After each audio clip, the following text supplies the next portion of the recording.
जी को जोड़ते हैं अपनी बातचीत में। टाटा पावर ने फर्स्ट क्वार्टर में काफ़ी अच्छे रिजल्ट दिए हैं, स्टॉक चला भी है बहुत अच्छा। आज रिजल्ट से बात करने के लिए हमारे साथ कंपनी के MD and CEO Praveer Sinha ji जुड़ रहे हैं कि एग्जैक्टली इतने अच्छे रिजल्ट्स कैसे आए और क्या फंडामेंटल्स चल रहे हैं। प्रवीर जी गुड मॉर्निंग, बहुत बहुत शुक्रिया। बड़े सॉलिड रिजल्ट्स थे आपके इस बार।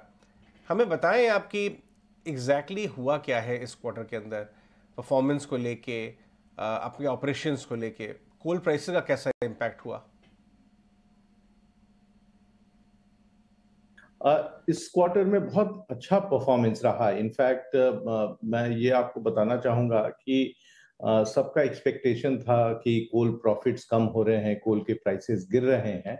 और पिछले साल हमने देखा था कि कोल का कंट्रीब्यूशन काफी था प्रॉफिट में।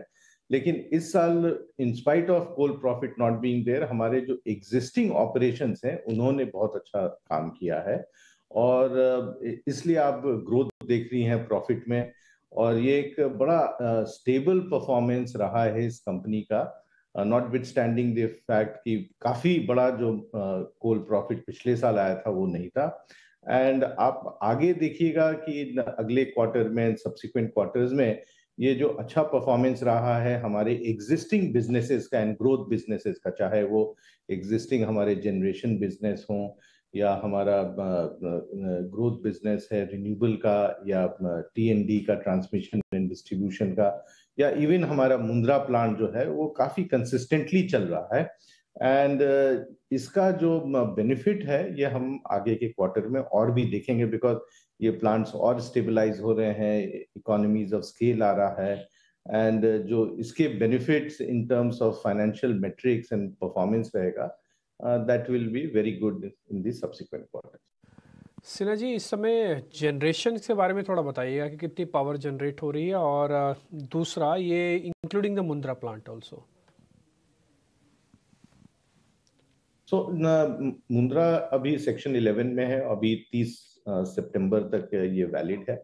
बट जैसे हमने पिछले साल भी देखा कि ये एक्सटेंड हो गया था 31 दिसंबर तक, तो उम्मीद करते हैं कि ये इस साल भी शायद एक्सटेंड हो जाए, क्योंकि गर्मी एक्सपेक्टेड है in the month of September October, and humidity बहुत हो जाता है, तो उस कारण it will be quite required in terms of generation from Mundra. इसके अलावा हमारे जो एग्जिस्टिंग ऑपरेशंस हैं, चाहे वो मैथन हो या ट्रॉम्बे है, सो ये सब में बहुत अच्छा परफॉर्मेंस रहा है। हमारे हाइड्रो प्लांट्स हैं, फुल कैपेसिटी पे अवेलेबिलिटी है, ये मेरिट ऑर्डर पे भी आते हैं, और इसीलिए हम जो देख रहे हैं कि हमारा performance over a period of time काफी स्टेबलाइज कर गया है।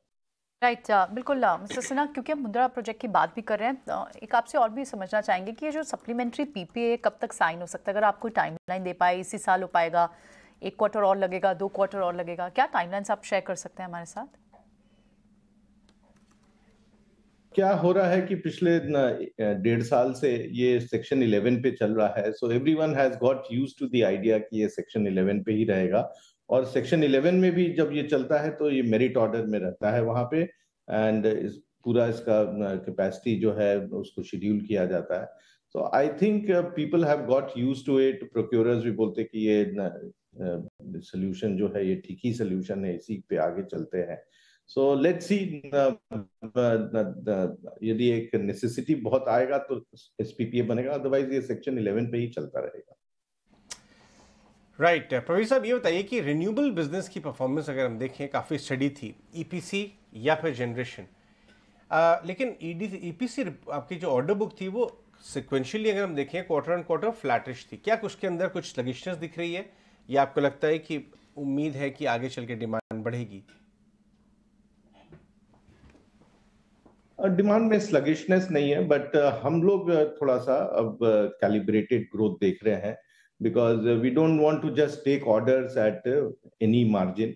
सो नाउ दैट हमारा काफी अच्छा ऑर्डर बुक है, 17,000 करोड़ का, 4,000 मेगावाट, और हमारे इन हाउस काफी प्रोजेक्ट्स आ रहे हैं, जैसे कि ग्रुप कैप्टिव के भी काफी प्रोजेक्ट्स आ गए हैं apart from the utility scale.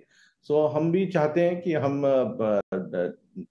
जो परफॉर्मेंस हमारा रहे इसमें हमें बेहतर मार्जिन मिले, और आगे चल के भी हम इसको काफी कैलिब्रेटेड ग्रोथ करेंगे ताकि हमारा margin under no circumstances compromise हो।